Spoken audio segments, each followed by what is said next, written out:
So last night, despite a Sixers win, Coach Doc Rivers goes completely off on beat reporter Keith Pompey for asking a certain question, and oh boy, do I have a lot to say about it. I've been waiting all day to get some things off my chest, and if you came around here looking for the truth, ladies and gentlemen, you are about to get it, man. Let's go. Perfect.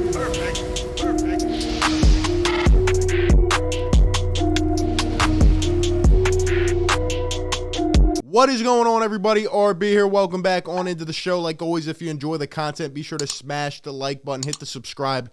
If you're new to the channel, let's keep the family growing, and hit the bell so you get all the notifications anytime we drop content or go live. Also, be sure to check out the channel memberships for exclusive support and perks each month. Look, man, we are back, and you know, a couple things first and foremost. I've been waiting all day to get this off my chest because, you know, let's just say there have been a lot of takes on both sides of it. I'm excited to hear what you have to say. You know, if you were in my live stream last night, I actually predicted before the game that it would go down to the wire as it did against the Toronto Raptors. Why? Because that has been the common theme of this Sixers team, and I felt that it was going to happen again, and it did. Doesn't matter if we're playing a team with 8 guys out, 10 players, 1 player, doesn't matter. The Sixers have had a lot of close calls this year, but what I did not expect was for the pot to get stirred the way it did with that interaction between Doc Rivers and Keith Pompey. Also, you know, just to put it out there, I understand Keith and his situation. He can't really come out and go full-blown on the situation. You know, he works for the Inquirer and all this stuff, and he's credentialed. We are not credentialed, but I do try to cover this team from more of a fan perspective, you know, really have that pulse of the fans. But the best part about it is we can come out and speak the truth, and that's what I'm going to try to do today from my perspective, as I've seen a lot of people back and forth, but some people really aren't, you know, bringing light to the facts of what exactly happened. But I would love to hear from everybody, whatever you think, down below in the comments section about your thoughts on this. It's definitely intriguing. But anyway, just some context on the situation real quick. I'm not going to bore you with the 2-minute clip. Definitely go check that out on your own beforehand, but essentially, after the win last night, Keith Pompey asked a question. I thought it was a respectfully fair question about the Sixers and their struggles against undermanned teams as of late. You know, Toronto last night, the Sixers had lost to the Atlanta Hawks, who had literally every player out. They were struggling against the Heat, who had Gabe Vincent in, and Bam Adebayo was out, Jimmy Butler and Hero, and all these guys. There's been a lot of games like that. And Keith Pompey simply just asked the question, and Doc Rivers took offense to it by calling it a dumb-ass question, quote-unquote. And in a nutshell, this is now me paraphrasing, you know, pretty much talked about Keith and, I guess, his lack of experience with playing the game and how that contributed to his way of thinking. He talked about how if the roles were reversed and when a lot of players were out for the Sixers, you know, they weren't saying the same type of things and were the other coaches really skeptical about their teams despite how they were sneaking out wins against the Sixers. That's pretty much everything that was said in a nutshell. But again, go listen to it on your own. But I'm about to give my take on it. So we'll start with Keith Pompey. First and foremost, here's what I will say regarding Keith Pompey. Was his question last night maybe the most appropriate to ask after a win in terms of making sense? Did it probably make sense to ask that after a win? Probably not, right? Like I guess it didn't really make sense. Maybe Keith was trying to wait for a time in which Doc was probably in a better mood and asked him the question. But, you know, at the same time, I mean, Keith and other Sixers reporters, by the way, Keith has challenged Doc on things before. I don't think it's ever gotten heated like that. But what I will say is that a lot of these reporters have challenged Doc Rivers in the past couple weeks, especially after we lose games. And what does he do? He makes excuses. You know, he literally said a couple games ago when asked why the team was struggling, he said, I don't know.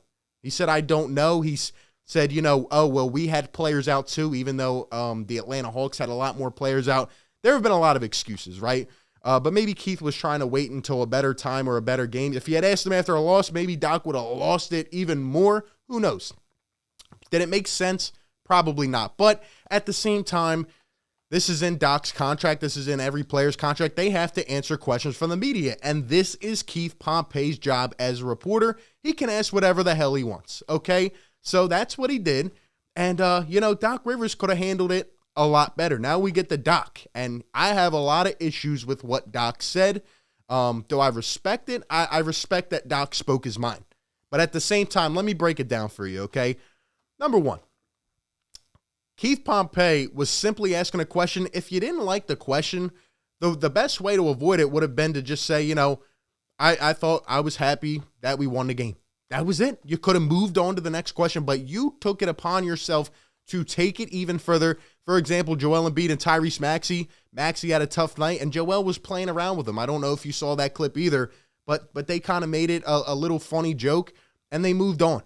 But Doc Rivers, okay, you have now created more of a villain for yourself, and you've stirred up more controversy, and I'm sick and tired of Doc Rivers doing this. I got to be honest, these little Ben Fenders think that people like me don't criticize guys like Doc at all. I do. Doc gets a lot of blame for what happened last year, just not as much as 2-5 himself. But you know what, Doc, when it comes to things like this, you babied 2-5 last year, and I don't mean to bring him up, but I have to. Because in that instance, last year, you literally sat up there and made a fool of yourself. You sat up there and told one of the most educated fan bases and media groups that they didn't know basketball, that they didn't know what they were talking about. And the fact of the matter is, your ass had to bench 2-5 in a crucial playoff game because we were right and you were wrong. We were right and you were wrong. Just regular civilians. We were right. We know the game. This city knows their sports teams with the ins and outs. And I'm not saying we're always right, but for you to sit up there and once again try to play us out to be, I guess, the villain, it's unbelievable. He was asking a fair question. The Sixers have been struggling, and you have some balls, Doc Rivers. You have some balls. Why? Because it's not like this Sixers team is 21-10 right now and they're second in the East. No, we are in the lower part of the Eastern Conference, sitting at 18-16. We've been hovering around 500 all year. Now, let me be fair. The Sixers had a max contract player essentially walk away from the game and have not gotten a replacement yet. And we had a stretch where a lot of guys were going out with COVID, and we really haven't had a lot of consistent rotations. But with the guys we have, let's be fair, you haven't optimized the talent to its biggest extent this year. You just have not done that, right? Tyrese Maxey has flashes. He hasn't been utilized 100%. And some of this is on the players as well, right? But Tobias Harris struggling. Curry doesn't get enough shots. Guys like Isaiah Joe don't even play. Like the rotations and the timely decisions, there's been good games, but a lot of them have been bad, and that's one of the biggest reasons we've been struggling against these lower teams. And for you to come out here and just harp and treat Keith Pompey like he just did the worst thing ever to you is absolutely ridiculous. He's doing his job. Sit up there and answer the damn question. Don't come at Keith and now start talking about, his lack of experience and this and that. Doc, you said the same thing last year, and we were all right. And, again, like you're already walking on eggshells. If you want me to be completely honest, I said it last year. Doc had to be swayed to come here and take this job. Doc Rivers was planning to not coach anymore, or at least for a year or two, and he had to be convinced to come here. And at times, it looks really, really, really lazy. It really does. And then you sit up there and to act, first and foremost, to answer your question about other teams, I'm sure when we went up undermanned against the Milwaukee Bucks, who had their roster in, and we almost beat them, I'm sure their coach was skeptical, like, we should be blowing this team out. That's what great coaches and great teams do, and it speaks to kind of the attitude of this team. It's reflected in how Doc Rivers looked last night. He didn't look accountable. He looked uneasy, and that's how this team has looked at times. You got to set the precedent as the coach. You have to set the tone. We should be blowing these teams out. We should be setting the standard to be a great team because that's how championship teams think. They're always going out. Why do some of these coaches come out and they say, we're always looking to get better. We're always looking to play. And, I'm not going to say this is convinced or anything like that or confirmed. But last year, there was a lot of hype, a lot of talk about Doc Rivers from these players. I haven't heard much of it this year. And I was one who was really on board with the hiring of Doc Rivers. I loved it, and I loved the accountability factor. But we've heard things from the Clippers, right, and Paul George about the lack of accountability. I mean, you've had teams for years with a lot of talent. You haven't been able to get over the hump in a long time. and people have had questions, and the same things have happened, blown leads and this and that.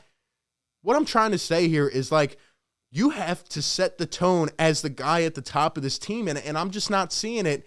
And look, I'm always looking to get better. Now, again, I think a 2-5 trade is imminent before all else. I think it's imminent before a potential other trade for more, any other players on his team, or a firing of Doc. I don't think he should be fired yet. I think we have to upgrade the roster via a 2-5 trade and see how this plays out. But look, I'm always looking to get better. We have a lot of good coaches on this staff. Dave Yeager, Sam Cassell. We have guys that know what they're doing. You're already walking on eggshells, and don't sit here and act like you have done anything yet for this Philadelphia 76ers team. That was disrespectful, and honestly, I think you owe Keith an apology. I think you should apologize to him for what you said, because he was just simply doing his job. And honestly, Keith kind of played it off with a joke, saying that Doc was, it sounded like he was getting emotional. He was. Keith could have been much worse, but I thought he was just asking a fair question. I respect Doc's answer, the fact that he spoke his mind, but at the same time, man, it doesn't speak good volumes about this team, and I've had enough. The way you coached last year in the Hawks series, that was a dumbass way of coaching. What you said about 2-5 and how you babied them all year, that was a dumbass way of thinking, but we didn't say that. So all I'm saying is, Doc, you got to uplift yourself and this team, and you got to get us on the right track, man, because we can't have these early in the season. We can't have this kind of crap going on. We're trying to contend, man. We're trying to compete. And it just doesn't look good coming from you. But anyway, those are just my thoughts in a nutshell. I would love to hear from you down below in the comment section. Give me all your thoughts on the situation. Appreciate you guys so much for tuning in. Be sure to like, comment, and subscribe. And like always, I will catch you on the next one, man. Peace. Perfect.